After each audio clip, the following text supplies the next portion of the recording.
Welcome back, student, in your political science class 10th federalism chapter.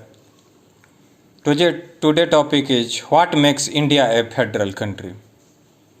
In previous discussion, we also know the key features of federalism, and that's today topic what makes India federal. Rule and regulation, which state, which country follow the key feature of federalism, that country is called federal country. So according to their key feature, according to their features, India follow the federal rule. According to constitution, there is no discussion about federalism. In constitution is called union of state. Union of state, not federalism term. What is the meaning of union of state? मतलब कि राज्यों के नाम से जाना जाएगा, ये ना कि यूनियन के नामों से जाना जाएगा. ऐसे कौन कौन से सिचुएशन हैं जो भारत को फेडरलिज्म बनाते हैं या फेडरलिज्म स्थापित होने में मदद करते हैं, और क्या वास्तव में भारत जो है वो एक फेडरल कंट्री है या नहीं है? इस बात को थोड़ा प्रीवियस आज़ादी के समय में चलते हैं. आप जानते हैं, इससे पहला फीचर भी पढ़ा था, भारत में lots of diversity, regional diversity, language, religion are also present. In discussion in our constitution, you also know that a bloody partition, after that India as an independent emerged as an independent country. Various princely states and various independent states are also a problem for unity of India. Bharat के एकीकरण में princely राज्य और स्वतंत्र राज्य एक बहुत बड़े बाधा के रूप में काम कर रहे थे. तो अब देखिए कि कौन कौन से ऐसे फीचर हैं जिसके कारण आप भारत को फेडरल कंट्री कह सकते हैं. उसके लिए जो फीचर था हमारा, distribution of power between union and state has been emerged as power the three list. You know that union list, concurrent list, state list. Second, the union government as well as the state government have to function strictly in accordance with the constitution. ये दूसरा feature पढ़ा हुआ था हम लोगों ने कि वो कैसे काम करेगा, तो कॉन्स्टिट्यूशन के हिसाब से करेगा. उसके बाद they either neither alert the distribution of power nor override, मतलब they can independently work in their field.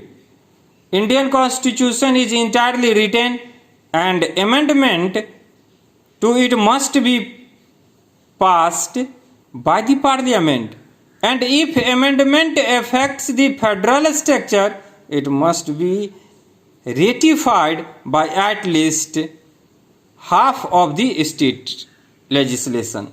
मतलब 2/3 लोकसभा और राज्यसभा से पास कराना पड़ेगा, तब जाकर के कोई अमेंडमेंट होगा. उसके बाद लास्ट फीचर आता है, like the federal state our country also has an independent judiciary as an essential feature for federalism. ये 4 पॉइंट के आधार पे हम कह सकते हैं कि इंडिया जो है वो हमारा एक फेडरल कंट्री है. लेकिन फिर भी विद्वानों और अर्थशास्त्रियों और पॉलिटिकल विद्वताओं के द्वारा जो टर्म इस्तेमाल किया गया है इंडिया के लिए, that is called pseudo federalism and quasi federalism. You know that pseudo-federalism and quasi-federalism, not federalism. Pseudo-federalism, according in previous in 9th class, you also discuss in biology. Pseudopodia means pseudo means false, podia feet, and also in democracy chapter, you know that the features of democracy, lots of features are there for a ideal democracy, true democracy, good democracy, but if you follow 2 and 3 features, then you also called our country follow democratic rule, but it is not 100% true. विद्यार्थी के बहुत सारे लक्षण हैं, अगर एक लक्षण को आप फॉलो करते हैं तो आप कहिएगा कि हम एक अच्छे स्टूडेंट है, नहीं हो सकता है. उसके लिए आपको सारे फीचर को फॉलो करना होगा। एक आइडियल जो सिटीजन है उसके लिए भी बहुत सारे फीचर होते हैं और उनको फॉलो करना होता है।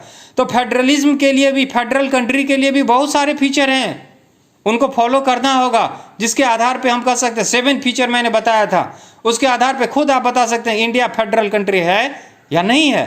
Why India is called pseudo federalism, why India is called quasi federalism, इसके पीछे आप रीजन को ढूंढिए और उन 7 पॉइंट में आपको मिल जाएगा। फेडरल कंट्री होने के लिए बहुत सारे ऐसे अधिकार हैं जो इंडिया के पास हैं और शायद नहीं भी हैं। याद कीजिए, यूनियन या यूनिटरी गवर्नमेंट की बात करते हैं, क्या उस तरह का कोई फीचर भारत में है जो हमें ये टर्म पे डिस्कस करेगा? भारत में इमरजेंसी लागू हुआ था, आपको याद होगा, सारी शक्तियां जो थी वो केंद्र के पास थी, राज्य के पास कोई शक्ति नहीं होती है। माने राज्य में जब इमरजेंसी स्थापित होगी तो निश्चित रूप से फेडरलिज्म जो है वहां काम नहीं करता है, वहां यूनिटरी गवर्नमेंट का काम होता है। ओके, ये फेडरलिज्म जो है अब यहां से, इस जगह से, what makes India A federal country, यहां से वाइडर रूप में जा रहा है। उसको समझने के लिए आपको बहुत सारे बातों का डिस्कशन करना होगा और मैं कोशिश करूंगा कि आप आसानी से समझें। ये 4 पॉइंट जिसको मैंने अपनी लैंग्वेज में लिख दिया, इनके आधार पे आप कह सकते हैं इंडिया जो है वो फेडरल कंट्री है। तो why India is called pseudo federalism and why India is called quasi federalism, in next video we will discuss. Thank you.